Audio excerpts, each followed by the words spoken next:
मैं यही कहूंगा, बस नतीजों का इंतजार कीजिए। भारतीय जनता पार्टी ने, एनडीए ने जो उम्मीदवार दिए हैं वो बहुत शालीन भी है, उपलब्धियों भरा उनका जीवन रहा है और एनडीए के उम्मीदवार भारी मतों से विजयी होकर आएंगे, ऐसा मुझे पूर्ण विश्वास है।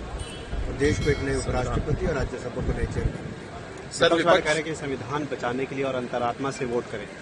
निश्चित तौर पर वो अंतरात्मा की आवाज को सुने और भारत के विकास और विकसित भारत बनाने के लिए जो नरेंद्र मोदी जी ने कहा है उस दिशा में आगे बढ़े और एनडीए के उम्मीदवार का समर्थन मुझे लगता है कुछ लोग और करने वाले हैं एनडीए के अलावा भी। इसमें तो कहीं कोई शंका है ही नहीं उनकी जीत को लेकर। एनडीए पूरी मजबूती से एकजुटता के साथ मौजूदा उपराष्ट्रपति पद के उम्मीदवार और एनडीए के प्रत्याशी सीपी राधाकृष्णन जी के साथ मजबूती के साथ हम लोग खड़े हैं। बट हाँ, मैं ये भी मानता हूँ कि कई और ऐसे विपक्ष के साथी हैं जिन्होंने अपना विश्वास एनडीए के प्रत्याशी के पक्ष में दिया है। मैं मानता हूं कि अंतरात्मा की आवाज अगर वो सुनेंगे तो एक बहुत बड़े अंतर के साथ मौजूदा प्रत्याशी एनडीए के सीपी राधाकृष्णन जी देश के उपराष्ट्रपति बनेंगे। सर, इस चुनाव के बाद बड़ा चुनाव बिहार का है, 2 महीने के अंदर ही वो भी चुनाव होना है। क्या एनडीए वहां पर पूरी तरह से इंटैक्ट है और मजबूत है? पूरी मजबूती के साथ, एकजुटता के साथ एनडीए आगामी बिहार चुनाव के लिए तैयारी कर रही है। हमारे राज्य इकाई को अगर आप देखें तो पांचों दल के हमारे प्रदेश अध्यक्ष, पांचों दल के हमारे नेता एक साथ हम लोग चुनाव प्रचार में उतर चुके हैं और मैं मानता हूं कि इस बार ऑल टाइम हाई के साथ हम लोग बिहार में सरकार बनाएंगे। सर, कब तक सीटों का बंटवारा होने की संभावना है?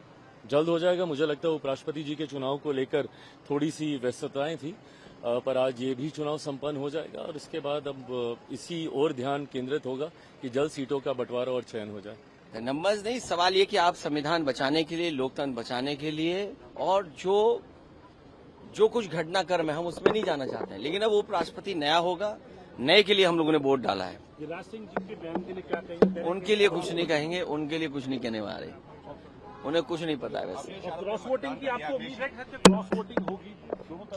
क्या पता क्या हो, सबने अपना वोट डाला है। हम सबके लिए बहुत हर्ष की बात है। आज हमें एक सांसद के रूप में उपराष्ट्रपति पद के हमारे एनडीए के दावेदार हैं श्री सीपी राधाकृष्णन जी, उन्हें वोट देने का मौका मिल रहा है। जीत तो उनकी सुनिश्चित है। नंबर गेम में हम काफी आगे हैं। 420 का आंकड़ा बहुत बड़ा होता है और आज हम सभी उनको, एनडीए के साथी उनको वोट देंगे और उनको उपराष्ट्रपति के पद पर उनको देखेंगे।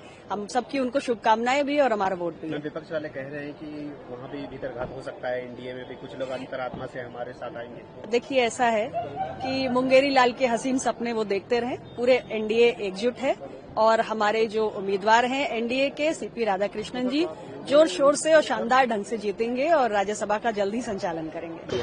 एनडीए की विजय निश्चित है। सीपी राधाकृष्णन जी नए उपराष्ट्रपति होंगे।